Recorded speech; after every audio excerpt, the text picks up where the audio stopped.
What's up, guys? Final shape is almost here, and Bungie came in and nerfed the Well of Radiance pretty hard. I think the end game is going to completely change because of it, and I think we're going to see a lot more of different types of support builds coming out. And I've always kind of been the champion of Ursa Furiosa Titans in the end game. I think they're way better than everybody's given them credit for. For many of the previous seasons, I've made a video every single season over the last 6 or 7 seasons, really, about Ursa Furiosa and how it's still relevant. I do think there is a real likelihood that Ursa Furiosa is going to be completely back in the in-game raid scene, just because of how nerfed Well of Radiance is. But I've also come up with this Prismatic version of a support Titan build that I think is going to work in a similar way, not to quite to the extent of how good Ursa Furiosa is at buffing damage for your team, but it will be great at keeping your team alive and giving overshields. So it'll do kind of half of the job that the current Ursa Furiosa build does. And then you get also access to a whole bunch of other things, so you can still be a little more offensive. So I think for pure defense and team buffing,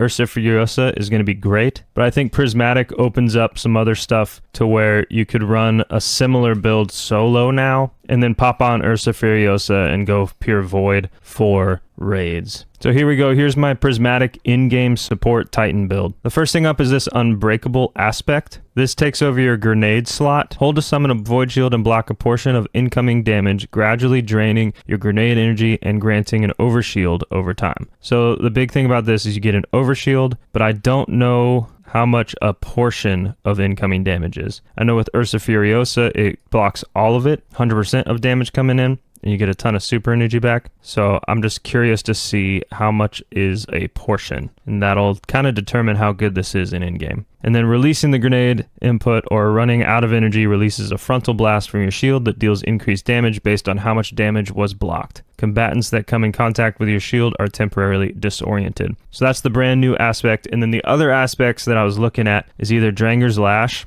activating your barricade ability to create a ripple in reality that travels forward along the ground, suspending and damaging targets it hits. I think this will be the most support-based option that we have. Or just to do damage, you can choose Consecration. While sliding, activate your charged melee ability to launch a wave of solar energy forward, damaging and scorching targets in front of you as you leap into the air. While airborne, activate your charged melee again to slam to the ground and create a second larger wave of damaging solar energy. If this wave hits a scorched target, they ignite. So I just don't know how good Consecration is going to be without a ton of solar fragments in your slots. Instead, you're going to have Prismatic things in place, and Suspend's going to be good no matter what you have in your fragments. So that's why I was leaning towards Dranger's Lash. And then for the fragments, all the new Prismatic stuff, I was thinking Facet of Grace. Defeating targets with kinetic weapons grants you bonus Transcendence energy. Defeating targets with your super grants you and nearby allies bonus Transcendence energy. I think Transcendence energy is going to be really important, so that's what that's for. Facet of Sacrifice.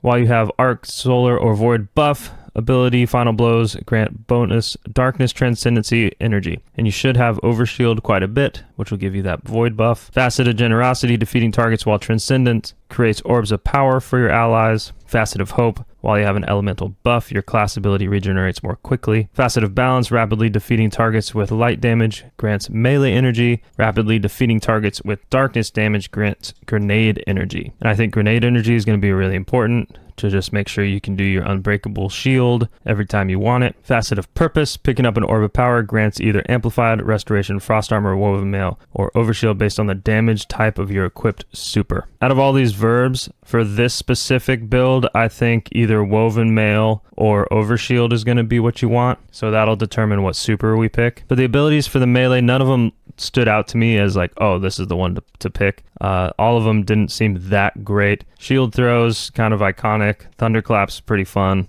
I'm not super leaning heavy on the melee, so I don't really know at this point. For the grenade, definitely Shackle Grenade, a thrown weapon of weighted strand matter that detonates on impact, suspending targets and creating additional suspending projectiles. So you get the ability to suspend more to go along with Dranger's Lash as well. So you can suspend a whole bunch of stuff. And then as for your super, I'm leaning towards Twilight Arsenal, which you summon 3 Void Axes, throw them at your foes one after another. On impact, the axes pull in nearby targets and detonate in a weakening explosion. After exploding, the axes can be picked up by you or your allies and used as a weapon for a short time. And with this, you can light attack and then the heavy attack throws them. So I think you get 9 ammo or 10 ammo, I think somebody said. So you hit them basically 9 times, and then with the last one, you throw it. So then having a Void super equipped will make it so facet of purpose when we pick up an orb gives us an overshield. So every time we pick up an orb, you get an overshield. I think is pretty overpowered. And then this is where the build all really comes together with the exotic class armor, Spirit of the Bear. This is basically Ursa Furiosa Titan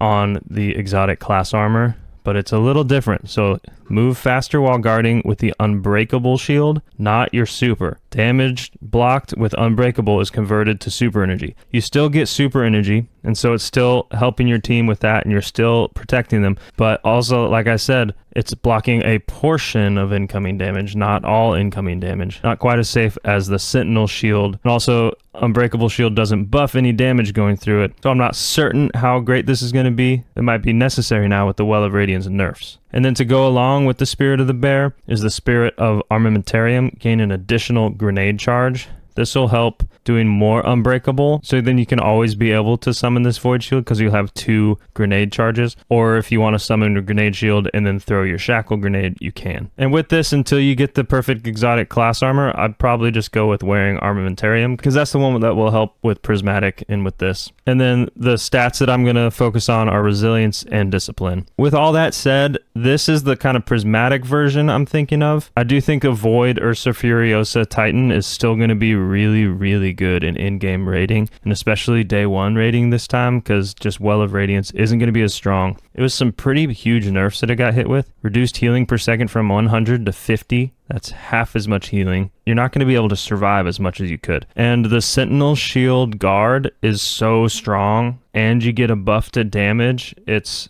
so good. But I do think there's going to be a lot more room for Ursa Furiosa now in actual in-game rating, but just because there's not going to be as many wells or as much need for wells. But we'll see when we get there. Maybe this Prismatic build that I'm thinking of will be good, but the drawback is it only blocks a portion of incoming damage and it doesn't buff your team's damage. So we'll see. This is what I'm thinking. Can't wait for it. Peace.